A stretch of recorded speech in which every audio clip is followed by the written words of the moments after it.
Kalinga, welcome back sa ating channel at magpapalit muna tayo chinelas. So, aalis po kami ngayon at mag-meeting kami dito sa bahay. So, samahan niyo po kami kasama natin ang Thunderbolts. So, ano na ngayon, April 10. So, meron na lang po kami 2 gabi para umalis. So, let's go.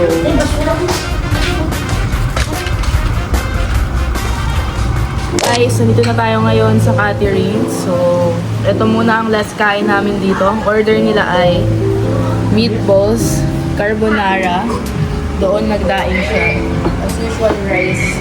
Nag-aantay pa tayo ng ibang orders. Nagbabanding lang kami guys. Kasi April 10 na at 2 nights na lang.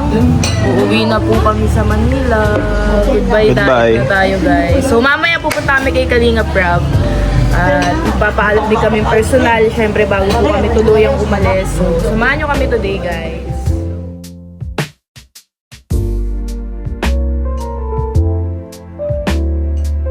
So, nag-e-enjoy lang kami dito. Bakit parang chill-chill lang kayo?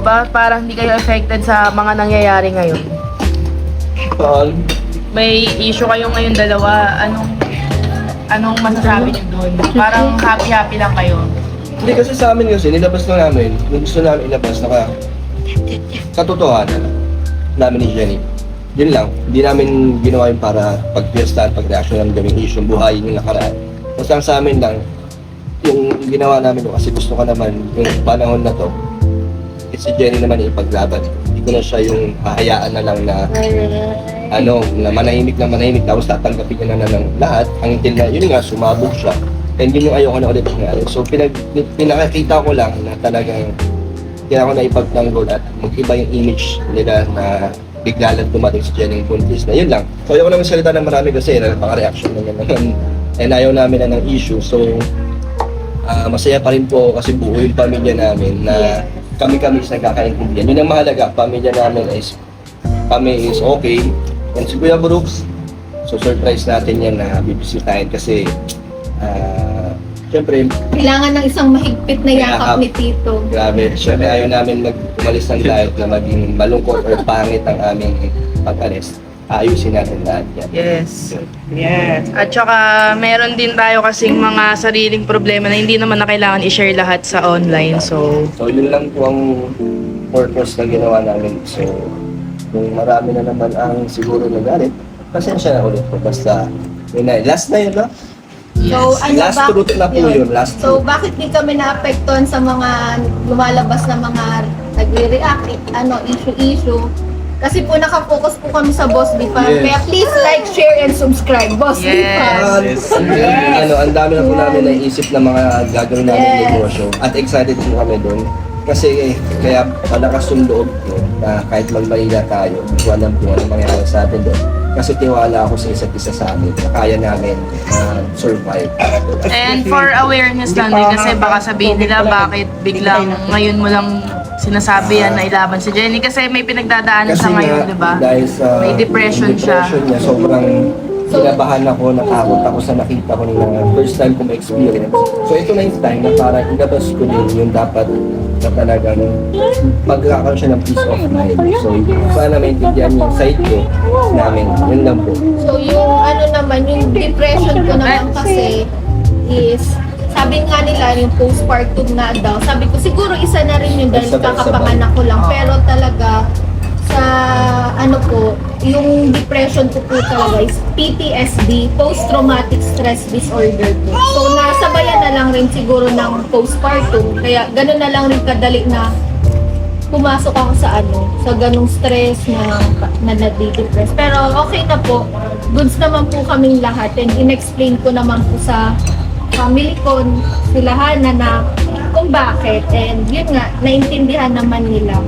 And humingi naman din ako ng pasensya sa kanila sa mga naging actions ko lately. Tsaka huwag kayong mag-alala guys kasi di naman po kami alis dito nang di kami okay nila Kuya Brooks. So, kakausapin pa rin po nila ng Kami po personal. ang lalapit kay Kuya Brooks para yakapin siya nila. Kasali na kayo kay Kuya Brooks. Dahil si Kuya Brooks, nadadala lang yun ang bugso ng damdamin. Yes. Naintindihan din naman ni Jenny yung nangyari kung bakit Yes. nagganon si Kuya Brooks. So, huwag kayong mag-alala sa amin guys kasi kami mismo ay okay pong lahat. And last na. Para sa iba lang. Ano hirit mo pa yan? Masama man yung image namin sa social media. Pero sa personal case, mabubuting tao. Oh, yes. Pag mo na-flex, nakikita naman nila ang result kung ano tayo. So, ang daming nagkakagusto naman talaga sa... Kaya ano, Lalo na nakikita nila sa Boss the Fam na ito pala talaga tayo. At ang malala, ubos niya na. wala pa. Kain po. Kain po. Ayan o, may nachos. Good vibes. Solid na.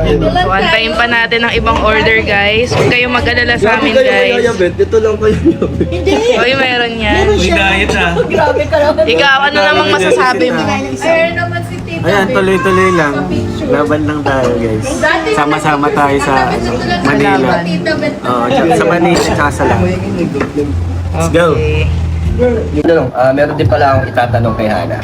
So, syempre bilang kapatid, at nakikita natin si Kuya Brooks na naapektuhan. Ikaw ano nararamdaman mo? Baka kanino ka nagagalit or kanino ka may sama ng loob sa ano? Ako, magiging totoo lang din po ako. Kasi sa totoo lang, nung may mga nangyari po bago tong mga araw na to na hindi na namin na-share sa inyo sa vlog kasi syempre sobrang personal na po sa amin yun. Ayun nga yung na-depress si Jenny. So, ilang araw po na hindi sila okay ni Kalingap Dan. So, syempre apektado kami dahil magkakasama kami sa bahay. And meron kasing history si Jenny na hindi rin po namin alam. Ayun yung reason ng depression niya. Ayun din po yung sinabi na ni Kuya Brooks na medyo nabastos siya. Dahil nga may pinagdadaanan si Jenny. And that time na medyo nagkaanuhan sila, hindi po namin alam lahat na may ganong pinagdadaanan si Jenny. So nung time po na yun, syempre nagalit din ako. Nainis ako kay Jenny dahil para sa akin parang nabastos yung magulang ko. Pero nung nalaman namin, nag-meeting kasi kami, di namin hinayaan na umabot pa ng ilang araw na hindi kami maging okay dito sa loob ng bahay. Nag-meeting kaming lahat and explain po sa amin ni Jenny kung bakit naging ganun yung reaction niya, yung mga pinagdaanan niya. So naintindihan ko na hindi niya gusto yung ginawa niya, hindi niya gusto yung mga nangyari. So ayun, nalulungkot lang ako sa nangyayari ngayon guys. Syempre ayaw namin na umalis ng hindi okay, lalo na si Kuya Brooks. Pero para kasi sa akin guys, ang mas nagmamatter ngayon, yung kami mismo na magkakasama lalo na sa Boss ni Pam at si Kuya Brooks. As long as okay kaming magkakapamilya, okay din po ako. Hindi po magmamatter sa akin yung sasabihin ng iba, lalo na po ng mga negative comments or ng batters. Kasi hindi naman po kayo ang buhay sa amin. Kami-kami lang din po. So, kami lang din po ang nakakaalam ng totoong nangyayari sa buhay namin, sa lahat. At hindi po lahat ay kailangan namin sabihin online. Kasi dyan naman po talaga nagmumula yung mga bashing. So, pag alam namin na hindi na po makakatulong, syempre, hindi na po namin siya ilalabas. Yung vlog po na nilabas nila Jenny, yun na yun po. Kumbaga, last na din yun. At ayun din yung way para matulungan din si Jenny na malabas yung talagang tiniis niya noon pa. So, ayun yung purpose nun guys. Kasi, basta madami. Hindi na po namin sasabihin. Basta, ayun yung reason kung bakit nila ginawa yun dahil may pinagdadaanan si Jenny na ayun din yung way para medyo makamove on na siya at makamove forward lahat. Pero, ayun, hindi po kami naging okay lahat. Nagkaroon kami ng mga personal issues. Pero, ngayon, ginagawa po namin lahat para maging okay, makapag-move forward. So, thank you so much po sa mga nakakaintindi at nakakaunawa po sa amin. Alam ko madami pong solid viewers dyan na ang tagal-tagal natin umiintindi sa amin. Thank you so much po sa inyong lahat. And sana wag po kayo mawala ng gana. Suportahan ang aming Boss P-Fam. And huwag kayong mag-alala sa amin guys kasi bago kami umalis ng daet, aayusin po namin itong lahat. Off-cam, personal na to. So, family matter na guys. Kami na pong bahala. Basta magiging okay din po lahat. Huwag na kayong mag-alala. So, kain tayo. Ito na yung ibang order. So, and pupuntahan namin sila Kalingap Rob mamaya. So, after neto, pupunta kami kila Kalingap Rob. Na naman daw magsalita. It's your turn. Oh, ayan na. It's your turn. Ano po sasabihin mo? Wala si Fiona! Maiingit si Fiona. Ayan na, salita ka na. So, si Fiona po kasi baka lagi ninanap, laging wala. Nag-ano na muna po siya, family time sa kabilang side. So, Yun guys, pero ikaw, gusto rin muna kitang kamustahin kung okay ka na ba talaga. Sa ngayon kasi, na-release ko na, pero hindi naman yung 100% na pop up na okay na ako, ganito na. Syempre, pero at least wala na yung pain, Sobrang kumbaga, bigat. oo, wala na yung bigat.